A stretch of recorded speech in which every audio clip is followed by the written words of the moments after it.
mas nahihirapan sa biyahe nila sa biyahe nila sa buhay. Kaya yung mga bagay na dapat natin na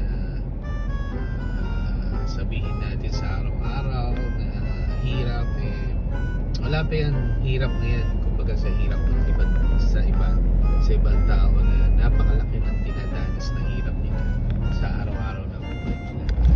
Kaya tayo ay maging grateful sa ating buhay. May mga problema man dumadating, may mga bagay na hindi mo maintindihan kung bakit dumating sa buhay. Pero salamat tayo sa Diyos na lumikha, sa patuloy na guidance at lakas na binibigay sa atin sa araw-araw. Ngayon, bawat araw, bawat umaga may hamon, pero bawat araw may blessing naman na dumadating sa ating buhay. Kaya patuloy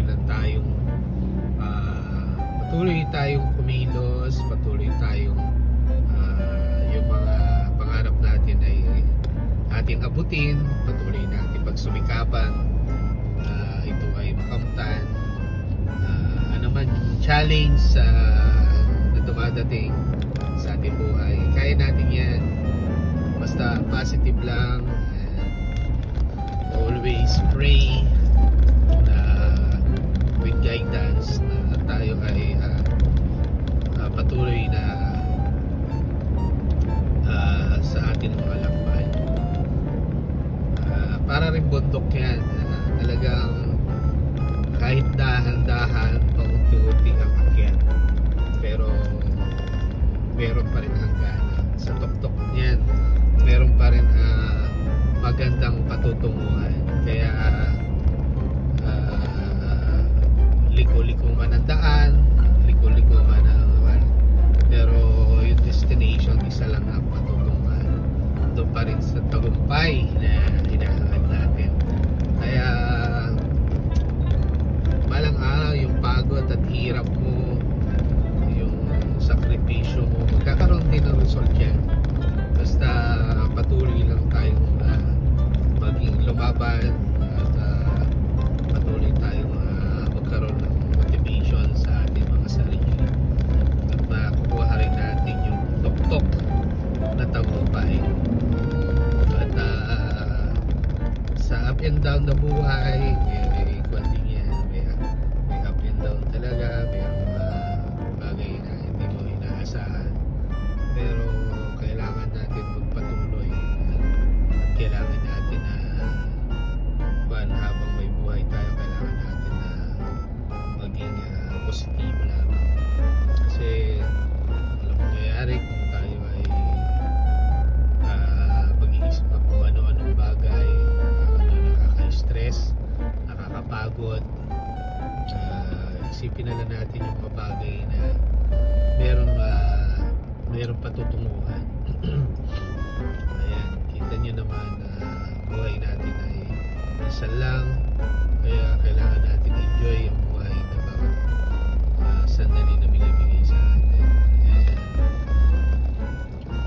always na humingi ng guidance, always na humingi ng protection, always na appreciate natin yung mga magagandang bagay na talaga naman napakaganda at napaka-blessing. Napakaraming magagandang bagay dito sa mundo na dapat natin talagang enjoy.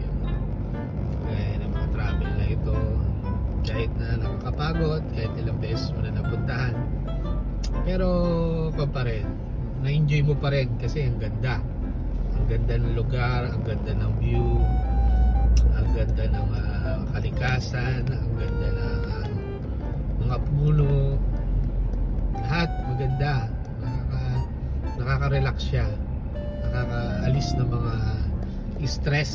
Kaya hindi ako nagsasawang bumalik-balik din, kasi pag nakikita ko yung lugar, parang nakukuha ako nasisiyahan ako, naliligayahan ako.